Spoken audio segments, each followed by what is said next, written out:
मत्ती 16 अध्याय और उसका 26 वचन देखेंगे। इसमें लिखा है, यदि मनुष्य सारे जगत को प्राप्त करे और अपने प्राण की हानि उठाए तो उसे क्या लाभ होगा? या मनुष्य अपने प्राण के बदले क्या देगा? अगर आदमी यहाँ पर आया हुआ है या पूरी पृथ्वी को उसको दे दिया जाए, एक आदमी क्या काम करता है, उसे लाभ ही चाहिए। आदमी को आज अपने ये शरीर से वो क्या चाहता है कि मैं जहाँ भी जाऊँ मुझे उससे लाभ हो, ये ना हो कि मुझे घाटा सहना पड़े। लेकिन यहाँ प्रभु का वचन क्या कहता है कि यदि तू अपने प्राण की ही हानि उठाए तो तुम्हें उससे क्या लाभ हो सकता है? तुम्हें अगर पूरा धन दौलत दे दिया जाए। एक आदमी था, प्रभु ने बताया कि वो खेती किया और खेती करने के बाद उसे इतना उसके पास अन्न पैदा हुआ, इतना अनाज उसको पैदा हुआ कि वो देखकर अन्न को बहुत खुश हुआ और कहा अपने प्राण से, हे प्राण, अब इसे तू खा पी और मौज कर। तो परमेश्वर ने कहा, आज ही तेरा प्राण तुझसे ले लिया जाएगा, तो इससे तेरा क्या लाभ होगा? तो आज भी बहुत से लोग धन दौलत के ही पीछे हैं, पड़े हुए हैं और कहते हैं कि मुझे धन चाहिए ही चाहिए। तो प्रभु कहता है, तुम्हें धन तो मिल जाएगा लेकिन तुमसे तुम्हारा प्राण ले लिया जाएगा। तुम्हारा धन तुम्हारे किस काम का? लेकिन यहाँ पर कह रहा है, यदि मनुष्य सारे जगत को प्राप्त करे, पूरी दुनिया को प्राप्त कर ले, पूरी दुनिया मतलब पूरी सृष्टि को वो पाले, लेकिन अपने प्राण की हानि उठा ले, वो खुद ही मर जाए, तो ये जगत पाके उसको क्या लाभ होगा? कुछ लाभ हो सकता है? लेकिन प्रभु कहता है, एक वचन और देखेंगे, तुम्हारे प्राण की कीमत परमेश्वर की दृष्टि में क्या है? एक साधु थे, एक आदमी के पास पहुंचा, कहानी आपको बता देता हूँ। एक साधु के पास एक आदमी गया तो कहता कि अच्छा प्रभु बताइए, मुझे मेरे प्राण की क्या कीमत है, मैं इसको कैसे संभालूं? तो साधु ने एक उसे छोटी सी चीज दे दी जो कि मोती का था। हाँ, एक मोती का सामान दे दिया उसको और बोला, इसे लेकर जाओ, तुम किसी के पास लेकर जाओ, इसे बेचना मत, बस सबके पास लेकर जाओ कि वो देखो इसका क्या कीमत लगाता है। तो वह मोती लेकर के वो आदमी चला गया एक भाजी बेचने वाले के यहाँ। तो भाजी वाला कह रहा है कि देखा तो उसे अच्छा लगा, तो बोला, भाई मैं तुम्हें अब इसको क्या दे सकता हूँ, इसका एक काम करो, एक बोरा आलू ले लो और मुझे इसको दे दो। हाँ, तो वो बोला, नहीं, मेरे बाबा ने कहा है कि नहीं, इसे बेचना नहीं, बस इसका कीमत जान लेना है। तो बोला, एक बोरा सिर्फ इसका कीमत है आलू का। फिर वो फल वाले के पास गया तो फल वाला कहता है कि अरे भाई, इसको लेकर मैं क्या करूँगा, चलो अच्छा आपको मैं 50 किलो संतरा दे देता हूँ। तो बोला, नहीं, मैं 50 किलो संतरे में नहीं बेचूंगा, मैं इसको लेकर जा रहा हूँ। तो वह सोनार के पास गया लेकर। तो सोनार बोला, देखा तो बोलता है, अरे यार, ये तो बहुत कीमती है, मैं आपको 1 किलो सोना दे देता हूँ और इसको ले लेता हूँ। तो अब वो बोला कि अरे, वहाँ पर एक बोरा आलू दे रहा था, यहाँ पर ये 50 किलो जो है कि संतरा दे रहा था, ये तो 1 किलो सोना देने को राजी है। तो बोला कि नहीं, वो बोला, नहीं, मैं बेचूंगा नहीं। हाँ, तब वो हीरा बेचने वाले के पास लेकर गया, उस मोती को हीरा बेचने वाले के पास लेकर गया। तब वो कह रहा है, हीरा बेचने वाला कह रहा है, अरे यार, ये तो बहुत अनमोल मोती है, मेरे पास जितना हीरा पड़ा है तुम सब ले लो, मेरा घर भी ले लो और मेरा ये दुकान भी ले लो, लेकिन ये मुझे दे दो। वो बोला, नहीं, ये बाबा ने कहा है, मैं इसे बेचने का नहीं है, मैं इसे बेचूंगा नहीं। तब वो वापस लेकर आया बाबा के पास और बोला कि बाबा ये तो मैं आलू वाले के पास गया तो उसने 1 बोरा आलू दिया और संतरे वाले के पास गया तो वो 50 किलो संतरा दे रहा था और जब सोनार के पास गया तो 1 किलो सोना दे रहा था और हीरा बेचने वाले के यहाँ गया तो वो तो बहुत कुछ दे रहा था, अपना घर द्वार देने के लिए सब कुछ राजी हो गया था। तो तब बाबा ने कहा कि प्राण की कीमत इससे बढ़ के है। हालेलुया! जो एक मोती है तुम जिसके पास लेकर जा रहे हो, जो जिसकी जितनी औकात है वो उसकी उतनी ही कीमत लगाएगा, लेकिन जो तुम्हारे प्राण की कीमत जो है वो परमेश्वर जानता है तुम्हारे प्राण की कीमत कितनी है। और इसीलिए प्रभु ने कहा है कि तू मेरी दृष्टि में प्रतिष्ठित और अनमोल है। उसको बेचने के लिए इसलिए मना किया क्योंकि वह अनमोल था और वो अनमोल चीज बिक नहीं सकती। आज एक आदमी मर जाता है, जो अगर एक गरीब आदमी मर जाता है उसे दफना देते हैं। अगर कोई सरकारी काम करने वाला एक्सीडेंट से मर जाता है या गरीब आदमी एक्सीडेंट से मर जाता है तो उसको 1,50,000 दिला दिया जाता है गरीब आदमी को। लेकिन एक सरकारी आदमी वही काम करने वाला अगर ड्यूटी पर ख़त्म हो जाता है तो उसको बहुत कुछ मिलता है, करोड़ों रुपया मिलता है। लेकिन यहाँ पर उस एक गरीब के प्राण की क्या कीमत है और एक अमीर के प्राण की क्या कीमत है, यहाँ पर प्राण की कीमत लगाई जा रही है। लेकिन परमेश्वर कहता है तू मेरी दृष्टि में प्रतिष्ठित और मूल्यवान है। एक वचन है यूहन्ना 3:16 में कि पिता ने जगत से ऐसा प्रेम किया कि अपने एक लौते पुत्र को दे दिया ताकि उस पर जो कोई विश्वास करे नाश न हो। तो प्रभु यीशु मसीह पर जो विश्वास करेगा वह नाश नहीं होगा, उसका प्राण जो है नरक में नहीं जाएगा।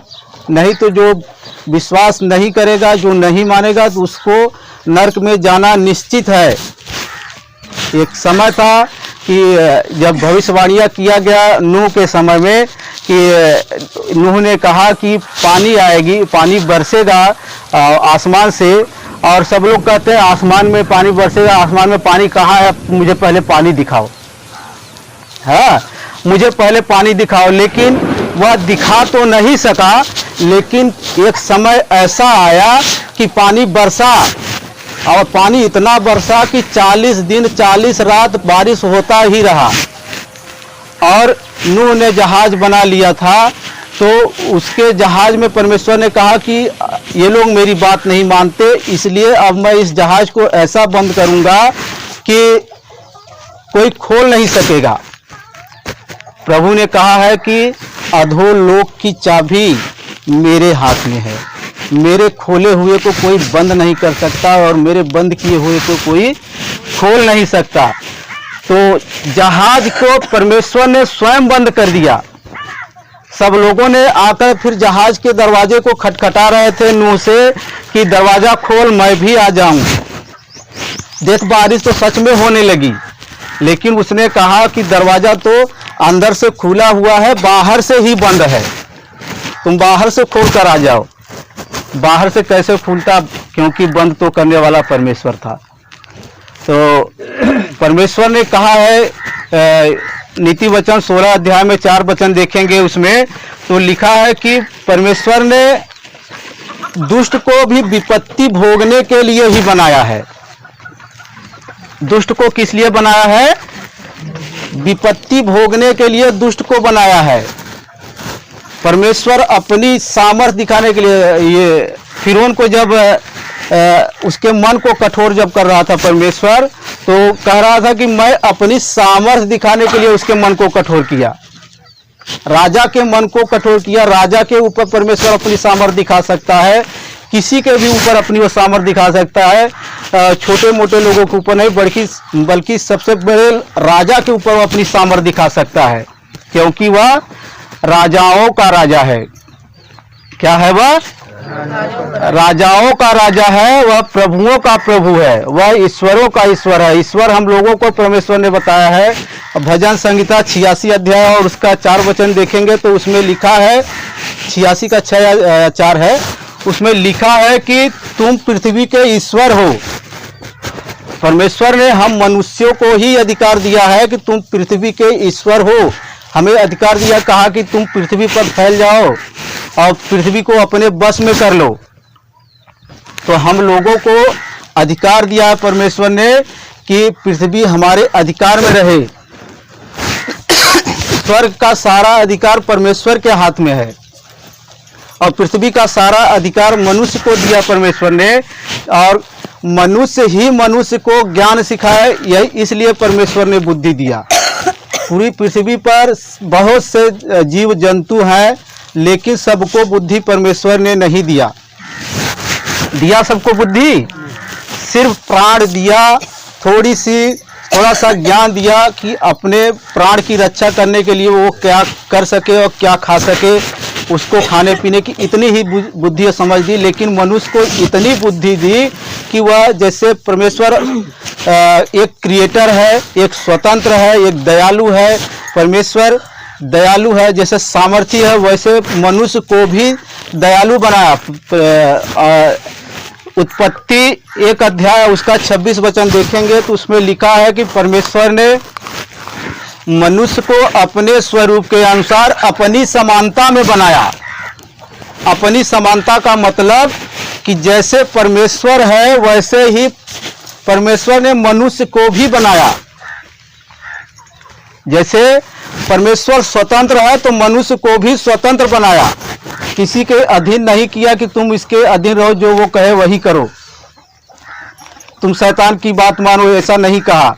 उसने, परमेश्वर ने आपको स्वतंत्रता दी है, तुम परमेश्वर की बात मानो या शैतान की बात मानो। शैतान हमेशा मिलावट करता है परमेश्वर के वचन में। परमेश्वर के वचन में वो हमेशा मिलावट करता रहता है। आपके पास आएगा और आपसे डिबेट करेगा कि अरे परमेश्वर के वचन में ऐसा लिखा है, ऐसा कर दो। वह प्रभु यीशु मसीह के पास भी आया, यीशु मसीह के पास आया और कहने लगा कि अगर तू परमेश्वर का पुत्र है तो कह दे ये रोटी बन जाए, ये पत्थर रोटी बन जाए। तो यहाँ पर प्रभु यीशु मसीह चाहता, अगर कहना चाहता तो कह देता कि वो रोटी बन जाए, लेकिन वो इसलिए नहीं कहा क्योंकि सामने से शैतान बोल रहा था। और प्रभु यीशु मसीह ने कहा कि मैं तेरी बात क्यों मानूं? परमेश्वर ने मुझे अधिकार दिया है, अगर मुझे भूख लगा था तो मैं तो कह के भी इसे बना सकता था, लेकिन मैं सह सकता हूं इसलिए सह रहा हूं। अब तू मुझे आके बता रहा है, सिखा रहा है, तो मैं तेरी बात क्यों मानूं? यही बात हवा ने नहीं किया।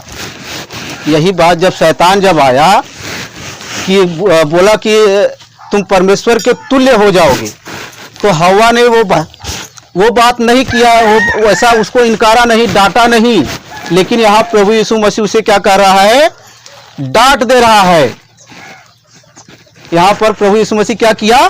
शैतान को डांट दिया कि परमेश्वर के वचन में ऐसा लिखा है कि मनुष्य सिर्फ रोटी से ही नहीं बल्कि परमेश्वर के हर एक वचन से जीवित रहेगा।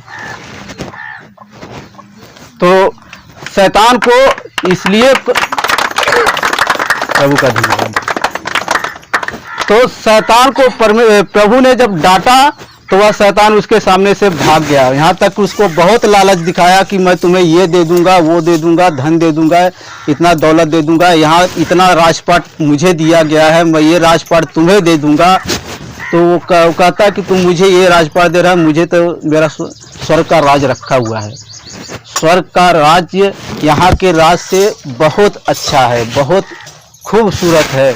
यहाँ का राज बस कुछ दिन के लिए है, जब तक जी रहे हो तभी तक है, या यहाँ का दुख तभी तक है जब तक यहाँ हो। लेकिन जब यहाँ से जाओगे तो परमेश्वर के पास जाओगे, वहाँ अनंत सुख है। लेकिन प्रभु के छोड़ के जब जाओगे, प्रभु का हाथ छोड़ दोगे, प्रभु का दामन जब छोड़ दोगे, तो प्रभु फिर भी उसका इच्छा आपकी ओर रहता है कि आप परमेश्वर की ओर फिर से फिरें। आप अगर उत्पत्ति 4 अध्याय में देखेंगे तो उसमें कैन और हाबिल का जब झगड़ा हुआ तो कैन सोचा कि मेरे दान को परमेश्वर ने ग्रहण नहीं किया, तो परमेश्वर उससे कहा कि तू नाराज क्यों हो रहा है? अगर तू भले मन से परमेश्वर को जो कुछ ग्रहण मतलब दान करेगा तो क्या मैं तेरा ये दान ग्रहण नहीं करता? लेकिन तू भले मन से नहीं किया, इसलिए नहीं ग्रहण किया। देख, तू भले मन से जब काम नहीं करेगा तो जो शैतान है उसकी तेरी ओर ताकते रहता है, वो द्वार पर ही खड़ा रहता है कि कब तुझे पकड़ के फाड़ खाएं। और तुम्हें अपने बुरे कामों पर क्या कहता है प्रभु कि तुम्हें अपने बुरे कामों पर प्रभुता करनी है, तुम्हें बुराई से भागना है। जब यूसुफ को पोतीपर की पत्नी ने जब पकड़ लिया कि मेरे साथ संबंध बना, तो वहाँ पर से वो उसके सामने बहुत खूबसूरत औरत थी, लेकिन वह उसको अपना कपड़ा छोड़ के भाग गया। उसके कपड़े को पकड़ ली लेकिन वो अपना कपड़ा छोड़ के भाग गया। बोला नहीं, मैं उसके साथ ऐसा पाप नहीं कर सकता, मुझे पाप नहीं करना है। तो प्रभु कहता है कि तुम्हें उस पर क्या करना है? प्रभुता करनी है। पाप के ऊपर तुम्हें क्या करना है? प्रभुता करनी है, ना कि पाप के अधीन हो जाओ। तो मिलावट का काम क्या करता है? कौन करता है? शैतान करता है। शैतान ने कैसे मिलावट किया? परमेश्वर के वचन में मिलावट कर दिया। जब हवा के पास आया तो कहा क्या कि क्या परमेश्वर ने तुम्हें कहा कि तुम ये बगीचे का किसी भी पेड़ का फल मत खाना? तो कह रही है नहीं, जो सिर्फ एक पेड़ का मना किया है, न कि पूरे पेड़ का। लेकिन उसने, शैतान ने यहाँ पर क्या कह रहा है? किसी भी पेड़ का मत, मतलब कौनो पेड़ का फल तुम्हें कहा ही ना। लेकिन परमेश्वर ने कहा था तुम सब पेड़ का फल खाना, सिर्फ एक पेड़ का फल मत खाना।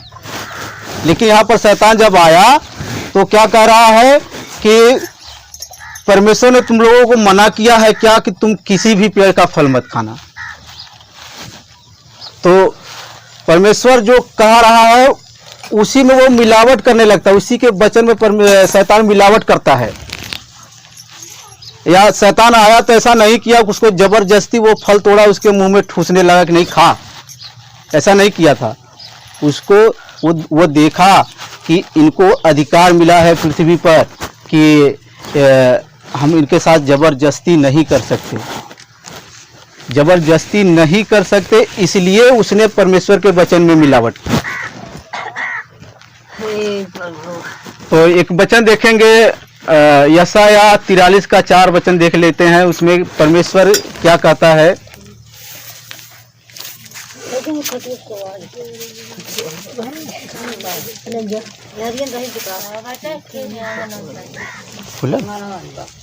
यशायाह 43 का 4। मेरी दृष्टि में तू अनमोल और प्रतिष्ठित ठहरा है, ये ना? हाँ हाँ, और मैं तुझसे प्रेम रखता हूँ, इस कारण मैं तेरे बदले मनुष्यों को और तेरे प्राण के बदले मैं राज्य के लोगों को दे दूंगा। मत डर, क्योंकि मैं तेरे साथ हूँ। मैं तेरे वंश को पूर्व से ले जाऊंगा और पश्चिम से भी इकट्ठा करूंगा। मैं उत्तर से कहूँगा दे दे, और दक्षिण से कि रोक मत रख। मेरे पुत्रों को दूर से और मेरी पुत्रियों को पृथ्वी के छोर से ले आओ, हर एक को जो मेरा कहलाता है, जिसको मैंने अपनी महिमा के लिए सृजा, जिसको मैंने रचा और बनाया है। हाँ, यहाँ पर परमेश्वर कह रहा है हमारे प्राण की क्या कीमत है। कह रहा है कि मेरी दृष्टि में, परमेश्वर की दृष्टि में हम कैसे हैं? कहा परमेश्वर कहता है मेरी दृष्टि में तू अनमोल है। कैसा है? अनमोल है। और कैसा है? प्रतिष्ठित ठहरा है, मतलब सम्मान। सबसे ज्यादा इज्जत, सबसे ज्यादा प्रेम परमेश्वर किससे किया है पृथ्वी पर? मनुष्य से। कह रहा है तू मेरी दृष्टि में प्रतिष्ठित और अनमोल है। जब परमेश्वर ने सृष्टि को बनाया तो सबसे अच्छी वस्तु जो खाने की जो सबसे अच्छी वस्तु है वो खाने के लिए मनुष्य को दिया, और बाकी घास पात खाने के लिए जानवरों को दिया। लेकिन सबसे अच्छी जैसे अन्न का जो सबसे अच्छा अन्न होता है वो अन्न खाने के लिए परमेश्वर ने मनुष्य को दिया। सबसे अच्छा जो फल होता है वो मनुष्य को दिया। लेकिन फिर भी मनुष्य क्या करता है, परमेश्वर की बात नहीं मानता, शैतान की बात मानने लगता है। लेकिन प्रभु यहाँ कह रहा है कि जब परमेश्वर ने मनुष्य को बनाया तो उसे मनुष्य से इतना प्रेम करने लगा, इतना प्रेम करता था कि परमेश्वर रोज मनुष्य से मिलने आता था। हर रोज परमेश्वर मनुष्य से, आदम से मिलने आता था और उसे देखकर बहुत खुश होता था। क्योंकि जब बनाया तो प्रभु ने कहा कि सबको बनाया तो अच्छा है, लेकिन जब आदम और हवा को बनाया तो कहा बहुत अच्छा है। तो परमेश्वर इसलिए मनुष्य से रोज मिलने के लिए आता था। आज भी परमेश्वर रोज हम मनुष्यों से मिलने के लिए आता है, लेकिन हम ही लोग उससे जो है कि दूर भागते हैं। तो आगे क्या कहता है वचन,